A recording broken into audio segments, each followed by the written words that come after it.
This is take two of Sarah Reineke's week two post. I have had some technical difficulties, so um, anyway, hopefully I'm not too late here.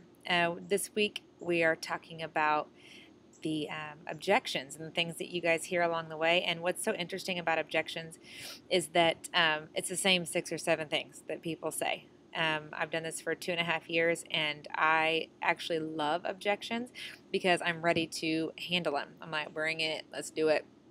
Because when you're armed and ready, it makes it fun to deal with. Because it's all about perspective, guys. Because don't think of whenever they say, well, it just seems pricey. That's not your roadblock.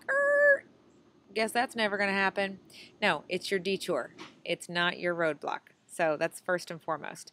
The first objection I'm going to talk about comes up with recruiting, and it's whenever people say to you, "Well, is this one of those pyramid schemes?" I mean, and so I love that one. It's my favorite. Whenever they say that, this is what I always do. I always say, "Oh, what do you mean?"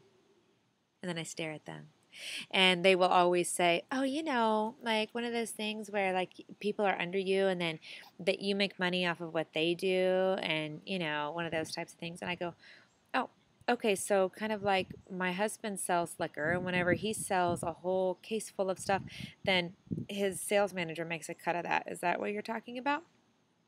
And they're always like, "Oh." Like, well, I mean, that's just sales, and any company, that's how sales works. If someone above you is making a cut of that and the person above them is making a cut of it. And I would say, yeah, Maisha makes like 5% off of what I do, but geez, she earns every penny of that.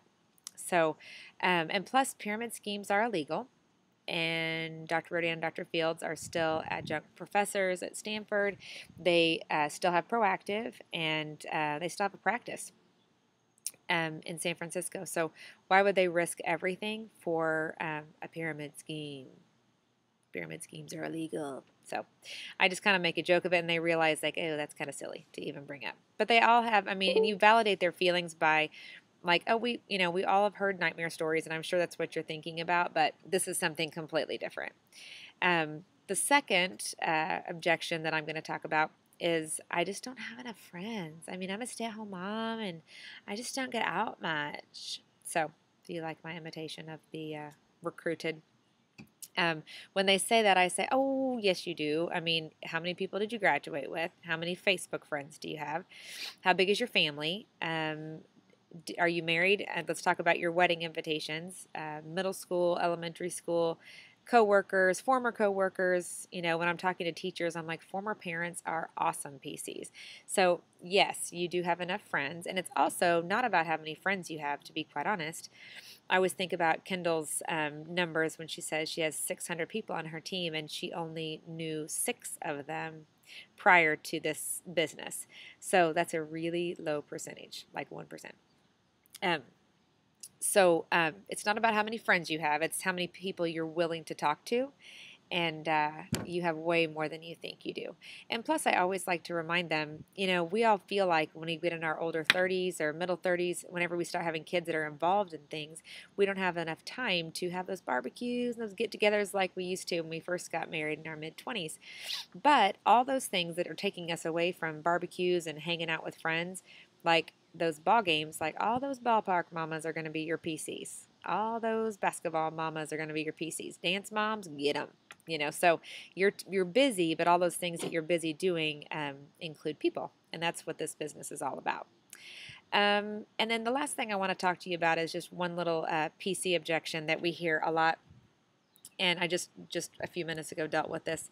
Well, I use Mary Kay, so that is not the end of this story. So that to me is like, bring it. This is a challenge. And so I always say use the feel, felt, found. And you can use feel, felt, found with any single objection.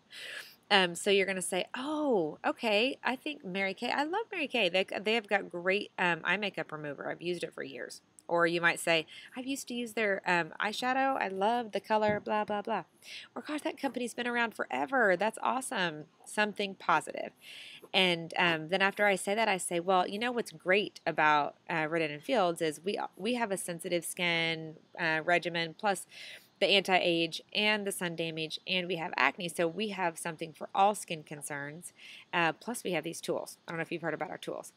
So then I go on from there. But the most important thing is whatever it is they say they're currently using, make sure you validate their feelings because they have spent money on whatever it is.